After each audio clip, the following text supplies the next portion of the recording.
Sud Radio, le débat de la semaine. Allez, bienvenue à vous si vous nous rejoignez sur Sud Radio. Il est précisément 9h08. Le débat de la semaine, c'est la question qu'on vous pose sur le Twitter de Sud Radio. Quel profil de première ministre préféreriez-vous à la suite de Jean Castex? Est-ce que vous préféreriez une première ministre qui viendrait de la gauche, une première ministre qui viendrait de la droite, une première ministre issue de la société civile? Aucune de ces trois profils pour l'instant. C'est cette dernière solution qui recueille la majorité de vos suffrages. Pour en débattre avec nous, Mathieu Souquier, bonjour à vous.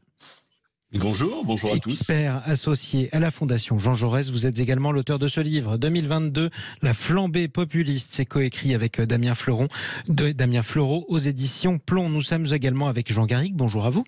Bonjour. Vous êtes historien et président du comité d'histoire parlementaire. Soyez le bienvenu également sur Sud Radio. Mathieu Souquier, je reviens vers vous. Vous êtes expert auprès de la Fondation Jean Jaurès. On s'attendait à ce qu'Emmanuel Macron se penche plutôt vers la gauche pour choisir sa première ministre. C'était en tout cas des rumeurs qui allaient bon train depuis des semaines. Et voilà qu'on nous apprend qu'une des femmes les plus privilégiées, qui serait une des favorites pour le poste, en tout cas, serait Catherine Vautrin, cette élue Les Républicains de la Champagne. Surprise ? Alors non, d'abord il faut se méfier des rumeurs, et la rumeur Catherine Vautrin, sauf erreur de ma part, elle avait existé un peu, alors à bas bruit, mais elle avait existé en fait dès les premiers jours de l'après-second tour. Donc en réalité, on voit bien qu'il y a un mercato qui s'opère. Alors il y avait quand même une logique à regarder du côté de la gauche, parce que l'équation politique de l'élection présidentielle, elle est assez particulière. On a une campagne qui s'est jouée jusqu'au premier tour à droite et même très à droite.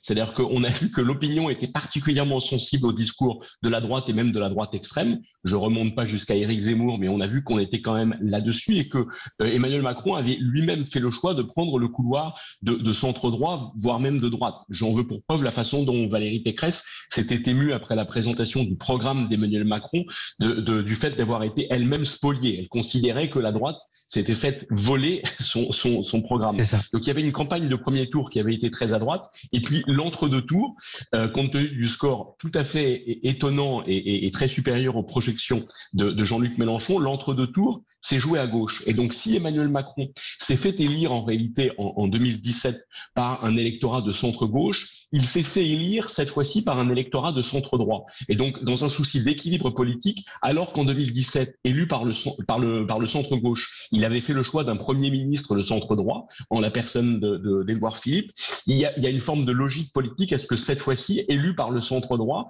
pour rassembler, comme il l'a affirmé dès son discours d'investiture, il fasse le choix d'un premier ministre, ou mieux d'une première ministre, incarnant le centre-gauche. Il pourrait y avoir quand même une forme de logique politique derrière cela, et je note que parmi tous les noms qui ont circulé à la faveur des indiscrétions qui s'accumulent depuis une dizaine de jours, il y a davantage de femmes, et d'ailleurs quasiment que des femmes de centre-gauche, plutôt que le profil de Catherine Vautrin, dont le nom a effectivement un peu circulé également. Qui est une femme issue des Républicains, ancienne trésorière d'ailleurs du parti de droite. Alors on rappelle aussi les autres femmes qui ont été citées comme première ministre possible, voire probable. Audrey Azoulay, l'ancienne ministre de la Culture de François Hollande. Elisabeth Borne, la ministre macroniste pour le coup. Marisol Touraine, l'ancienne ministre socialiste de la Santé sous François Hollande.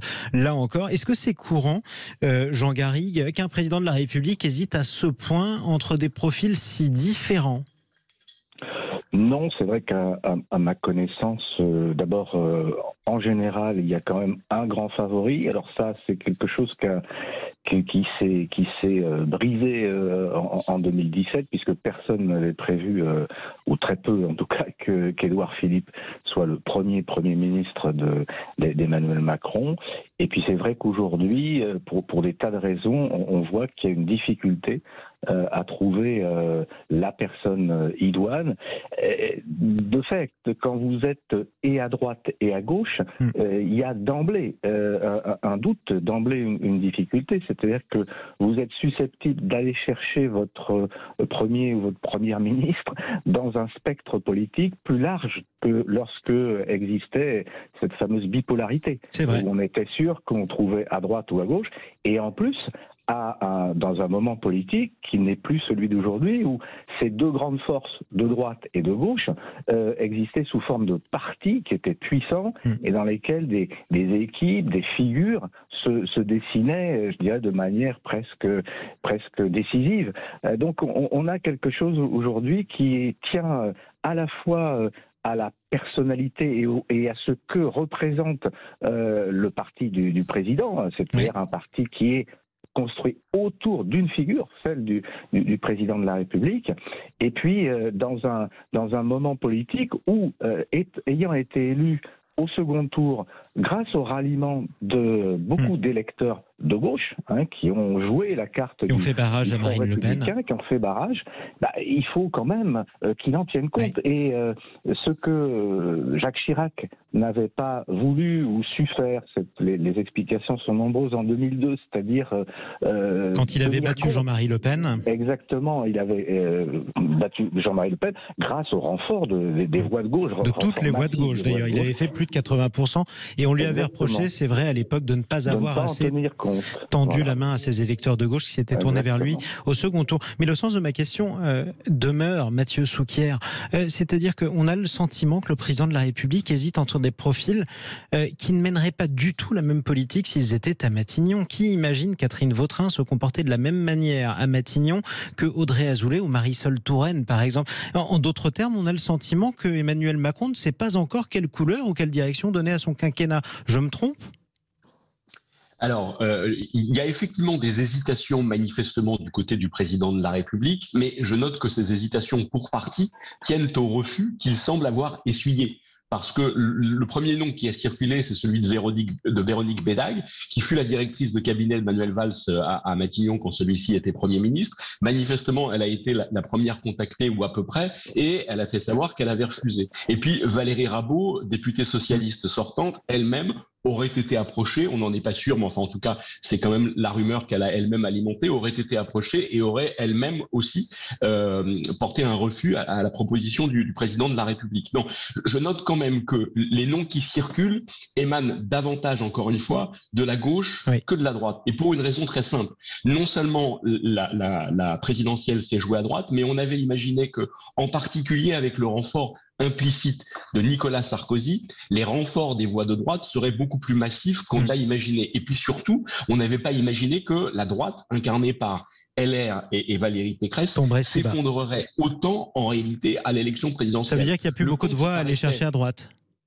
Exactement. Le camp qui paraissait faible et le plus faible, c'était la gauche. Oui. Or, en réalité, la gauche s'est reconstituée dès l'élection présidentielle parce qu'il y a eu un effet vote utile. C'est-à-dire qu'en dépit du rejet que Jean-Luc Mélenchon suscite dans une partie de l'opinion et de l'opinion de gauche, il a fait un score très honorable et aujourd'hui, l'union de la gauche redevient une réalité politique. Ce qui veut dire qu'en termes de projection, et même s'il faut être extrêmement prudent avec l'ensemble des projections qui circulent, on voit bien que la force d'opposition dominante demain au Parlement pourrait être la gauche. Il y a donc un enjeu encore plus fort, je dirais, pour Emmanuel Macron, et je rebondis même sur ce que disait Jean Garrigue, il y a effectivement un enjeu de rassemblement, mais là, il y a un enjeu à aller chercher à gauche des voix qui, sinon, pourraient alimenter une opposition assez forte au Parlement. Et évidemment, à partir du moment où la gauche est forte, ou en tout cas moins faible que prévu, c'est plus difficile encore de débaucher des voix de gauche. Mais ce qui est sûr, comme vous le disiez dans votre question, c'est que le programme penche très à droite, avec notamment la réforme des retraites, l'allongement des durées de cotisation, et puis de l'autre côté, encore une fois,